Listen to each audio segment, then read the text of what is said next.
able to say, would you like to speak to this superintendent just for a moment? Yes, Ms. Bennett. Thank you, members of the governing board. I'd like to thank you all for being here this evening. We have heard what you have said, not only this evening, but throughout the last couple of weeks. I have been in contact with Mr. Bell, your principal. We are working on a resolution for this situation. I want to assure you that your scholarships are intact. I know that that was a concern that many of the students have. We will continue to work with Mr. Bell to find a solution for this situation. He will keep you updated as we continue. Please know that your concerns have been heard, that we do care about you and Horizonte and all the other students that are there. We want to make sure that you have a great educational experience that is comparable to any student in the state of Utah. So I do want to thank you again for being here this evening, and I will have conversations with Mr. Bell tomorrow about this too. Thank you. Dr. Cunningham, what about the concerns I've had that I've asked you about this? Like, I'm not getting a reasonable explanation. The initial explanation you gave on why this was done, it was a lie.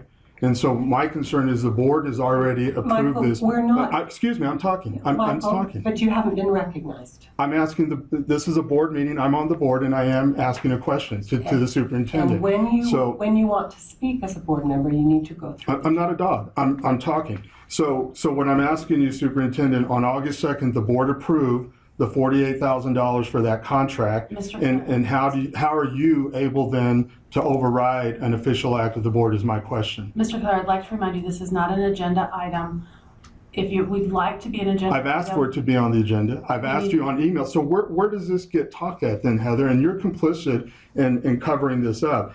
So if I ask for it to be on the agenda, you won't put it on the agenda. If I ask her on an email, she lies about it. And then when I ask for an explanation, she doesn't clarify. No, and then I'm in a board meeting. You're violating all of our rules. You're violating it because the board made a decision to pay $48,000. What is there to fix on this? This is wrong. Right. You're being insubordinate by going against the board. I call point of order. You need to call a recess because you're making decisions that she's not following. This is not on the agenda. We did not receive That's a your request fault. from the You second did. board member. She didn't. I did not. Us two did not. I would recommend that we do take a 5-minute recess. We're going to take a recess. You shouldn't even have a meeting, Heather, because you guys. She's insubordinate and not following what we've agreed to, right? Sorry to the audience. And you're okay. Sorry to yourself, Heather, because you're complicit in this. Why are you apologizing to the audience when you're the one that's letting them do this? Is that what we're doing? Yes, ladies and gentlemen, we are going to take a 5-minute recess. You are welcome to stay here, and we will resume in 5 minutes. Oh, I can still talk then if we're in recess. So you guys, the problem is, and I appreciate you guys coming, to the board meeting, and thank you.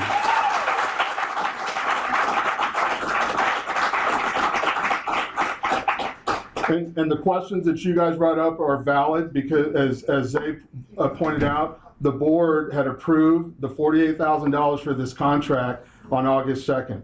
And so right now what happens is the superintendent is an employee of the board. She's insubordinate by law because the board, we have the ability to make, you're cutting me off? You see, and she works for the board too. You really think that that's going to stop me?